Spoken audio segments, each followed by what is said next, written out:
Welcome back to the Costing and Pricing Learning Program. My name is David Gilchrist and I'm here to present Webinar 2 in our webinar series entitled Introducing Costing and Pricing. Before we get into the main part of the presentation though, I would like to just stress the copyright rules in relation to this webinar, and so that if you intend to use this webinar for group presentations or under any arrangements, please refer to the website in order to ensure you understand the copyright requirements of these materials. I'd also like to just confirm the navigation. You're at webinar 2 in this webinar series. So the last webinar was an introduction to the materials, and the next webinar will be an extension of the introduction to costing and pricing, where we look at costing and pricing practice. In this webinar, however, we're looking at costing and pricing in general. We're going to introduce people with limited costing and pricing experience, an overview of the key elements of costing and pricing, and to help prepare people for the webinars to come.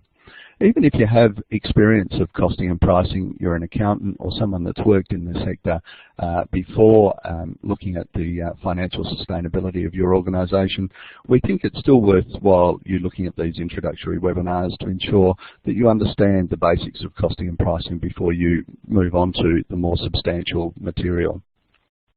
In any case, in this webinar, we're going to look at some general comments around costing and pricing, have an introduction to activity-based costing, which is the fundamental costing and pricing technique we're looking to use throughout these materials, to look at some of the decisions to make before you undertake costing and pricing, and also look at some of the sources of data and strategies around costing and pricing that might be relevant to you. We'll also look at some processes around identifying activities into the costing and pricing process.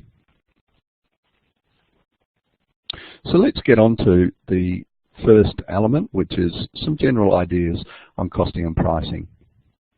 Firstly, in terms of human services in Australia, most disability service providers have operated in an environment where the state or territory government has set the scene as a result of funding arrangements. Traditionally, the funder has set what can be called business rules, and those business rules developed over time to prescribe what money could be used for and what services were to be provided to whom. This meant that many organisations have never costed and priced before, or where they have, the process was developed in the context of business rules and not really aimed at understanding the true cost of service delivery or the gap between the true cost and the funding received. With the advent of person-centred care and individualised funding policies, including the NDIS, the need for costing and pricing has become great. We would argue that even if the NDIS didn't come to the fore, it would be necessary for organisations to undertake costing and pricing, because that's the only way they can really appreciate the extent to which they're financially sustainable into the medium and longer term. Therefore, this particular program looks at that financial sustainability in broader terms, and in today's webinar we're looking at costing and pricing of human services in the context of increasing understanding, building better communications within your organisation, better decision making, better risk analysis, and also better mission focus. All things that we believe will extend your sustainability into the medium and longer term. The other fundamental aspect that we want to look at is the idea of the target price gap. Overall, the purpose of costing and pricing is to enable an organisation to understand the difference between its optimal price, what we call the target price, and the actual price it receives. We call this the achieved price. In the case of disability services costing and pricing, we're concerned with our calculated target price, which includes all costs being recovered and a margin. We're talking about margins in a later webinar, but it's sufficient to say at this stage of the game that a margin, of course, is necessary in order to ensure not only you're recovering your current costs, but also you're able to move forward to be able to present your price in a way that allows you to recover your assets and replace your assets in due course. It could also be the achieved price received from any state or Commonwealth agency, or indeed any price paid by a customer for purchases that you might provide. However, generally speaking, we call the achieved price that price offered by the NDIA for services rendered. The difference between the target price and the achieved price is the target price gap. We make this calculation for each individual service we deliver. Indeed, this is a calculation based on each element or each service type that we provide. The target price gap can be positive, in which case your organisation is making what we call a super profit on a particular product, or it could be negative, in which case the organisation will be making a loss on that service, or maybe breaking even and not making its margin. We will constantly return to this idea as we progress through the webinars and other materials within this Costing and Pricing Learning program. If the target price gap is positive, this is a very good thing, but it might also mean that you should go back and recheck your calculations, because the systemic underfunding of public goods in Australia means that such a result is very unlikely. If it's correct, this is a very good thing for your organisation. If the target price gap is negative, you need to examine the impact of this on your organisation and determine the best way to remedy it. If the gap is caused because you are not paid enough to cover your margin, this will have a medium-term impact on sustainability, because you may not be able to replace assets when you need to. On the other hand, if the gap is caused because your organisation is not paid enough to cover your margin and depreciation, this will likewise have a likely detrimental impact on your medium-term sustainability. However, if the gap is caused because the costs of service delivery for which the organisation pays are not covered by the income received from the funder, that is the achieved price, then you will have viability issues almost immediately, though they may not impact the organisation until working capital is consumed. Working capital is also dealt with in future webinars, but at this point in time, sufficient to say that working capital, of course, is the cash required to keep the doors open for your organisation. Therefore, all of the work that we do in costing and pricing revolves around the identification of a target price, the identification of that achieved price, and the calculation of the target price gap. Once you know the target price gap for each type of service you provide, you're in a position to start to strategize to ensure sustainability. But let's have a look at ABC costing before we go any further. ABC costing is a very important type of costing process. There are many types of costing processes used by different industries. These processes are driven by the type of industry. They're also, in some cases, driven by the tax or other arrangements that might impact those industries. In our case, we've alighted on ABC, or activity-based costing, because we believe it's the most appropriate form of costing for disability service providers. In general, we think this makes sense because all services or activities are defined fairly uniformly within the sector. They are described by funders, especially the NDIS, and the funding is provided under the NDIS on a per unit of activity provided. Therefore, when you look at your achieved price, you're looking at it on a per unit of activity or a per service provided level rather than at a whole of organisation level. And finally, ABC makes sense because the unit of analysis and consideration is the activity itself. In other words, ABC is probably the most useful and most appropriate form of costing for the types of activities undertaken by disability service providers. Additionally, though, we would argue that ABC provides a fairer and more accurate estimate of costs for each service being delivered, as well as more effective cost control, because you're able to come back to the costs of service delivery and to be able to strategize around how you might reduce or amend those costs in order to ensure that your organisation is more sustainable into the future. Further to that, there are a number of steps that you need to take into account as you approach activity-based costing. Those steps are outlined on this slide. First and foremost, of course, you need to establish appropriate policies and procedures for board approval relating to costing and pricing. This might include such things as what the board would like to have reported to it, what kind of information is required to make the board feel comfortable that the organisation is actually covering all of its costs and making a margin, and finally, what the board needs to understand in accepting budgets and looking at sustainability going forward. You need to, of course, identify all likely costs and their quantum. In other words, when we look at costing and pricing, we're looking at forecasting those costs so that we understand what costs are needing to be recovered as a result of undertaking our process. We then allocate those costs according to cost drivers.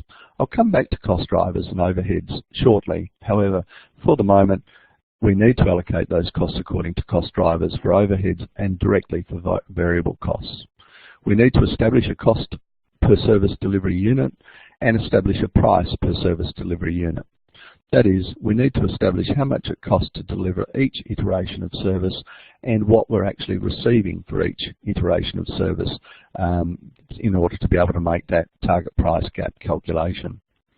We then need to regularly check expected costs against actual costs. So in other words, a costing process is not a once-off process, it's an iterative process. You need to continually come back and check and recheck what your expectations were against what's actually coming out in your operations.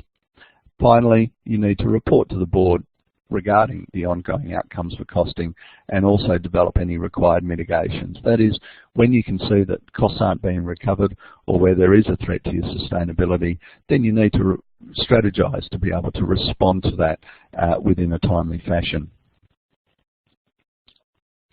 When you think about ABC costing for your organisation, you really need to make some consideration of the kinds of activities you undertake, and it might be worth listing those activities. So what is each service delivery unit and how many types of service delivery units do you have? On what basis did you determine that list? And it might be worthwhile you mapping your list of services to something like the NDIS in order to determine what kinds of services you provide as compared to what is funded by the National Disability Insurance Agency.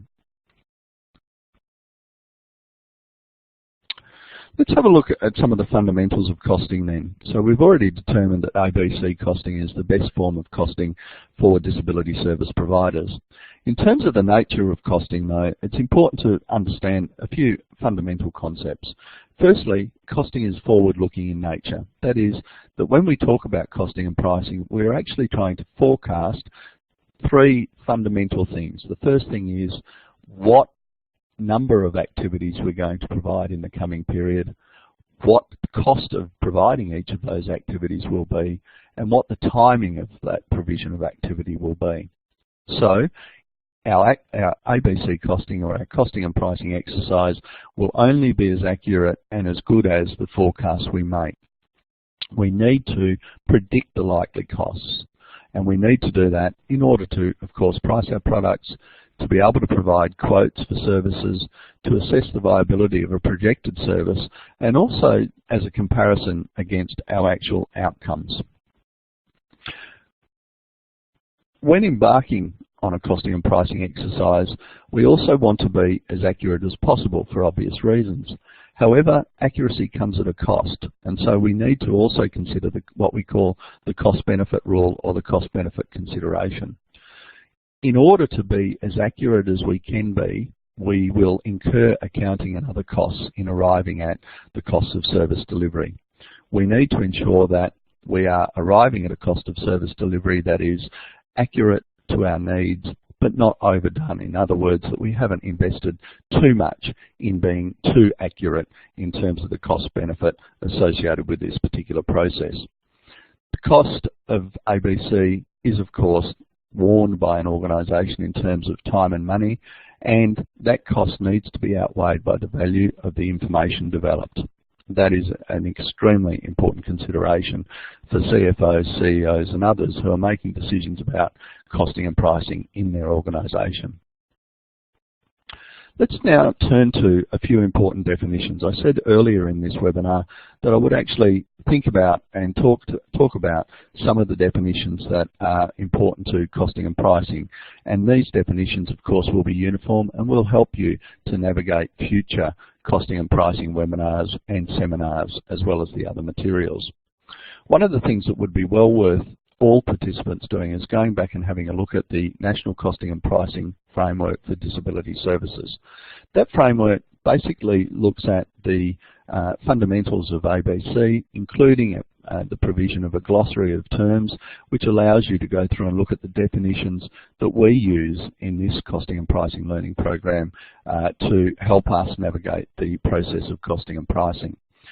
It's worthwhile not only those people who haven't had much to do with costing and pricing before having a look at it, but also perhaps some seasoned accountants, because often these definitions are used in an intermixed and varied way across the sector, and it's important for everybody to know what we're talking about when you go through these seminars, webinars and other materials. As such, we think that the National Costing and Pricing Framework is mandatory reading for everyone that participates in this particular costing and pricing learning program.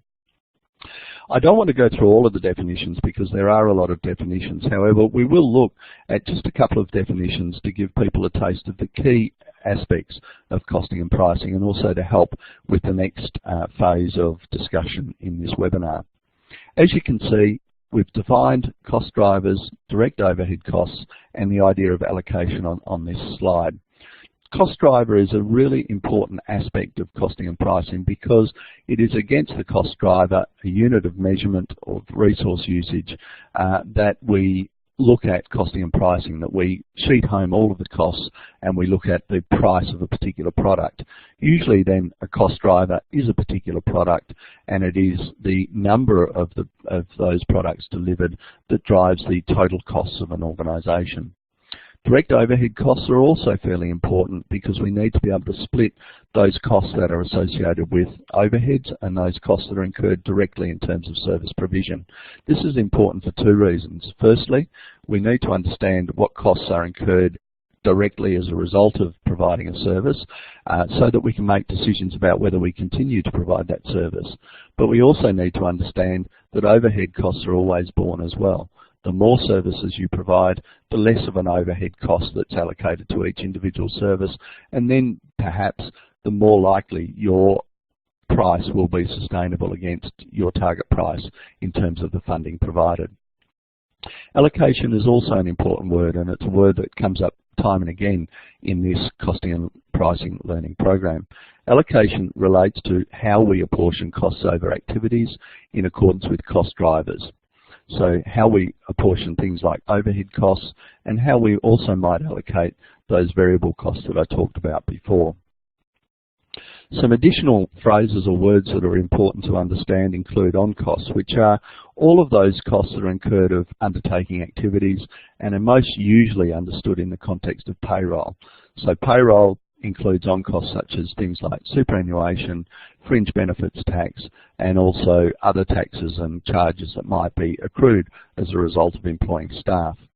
The second phrase that I want to alight on is fixed costs. That's an extremely important element of the costing and pricing process, and it relates to those costs that are not altered by changes in the level of activity.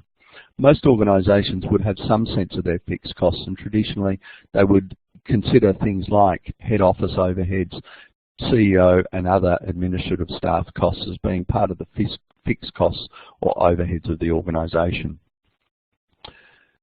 The next logical definition relates to variable overhead costs, which are those costs that are directly related to service delivery, but which increase and decrease according to the volume of activity. So in other words, there are some overhead costs that are sheeted home directly to activities, and this might include, for instance, those people who supervise the direct care provision, or those offices that are set up in order to provide services to a region or to a locality. The second element on this slide that's very important is that what we call the unit of measurement. And unit of measurement is the phrase that we've used throughout all of this costing and pricing learning program to identify one iteration of service of a particular program. So in other words, 1 hour of care service, 1 bed day, etc., etc. In fact, the unit of measurement is the basis upon which we actually provide our costing and pricing, or which we target our costing and pricing to. To build these ideas up into a pictorial diagram, you can see here that we basically divide our costs into two broad categories. They're fixed and variable costs. Obviously, fixed costs remain constant in the context of changes in activity, while variable costs vary in response to those changes. If we look at it on a graph, we can see that activity remains the same regardless of the level of, the cost remains the same regardless of the level of activity, whilst with variable costs, each new MOU, each new unit of measurement rather that has been undertaken, adds one more unit of variable cost to our cost score. Examples of fixed costs include rent and insurance, while of course direct labour is a good example of variable costs. We will come back in the next webinar to some very important rules around the idea of fixed and variable costs, particularly in the context of the relevant range, but at this point it's sufficient to identify these two types of costs and to be able to understand those. Let's now just finalise our discussion on this webinar by looking at some control considerations or governance considerations under ABC costing.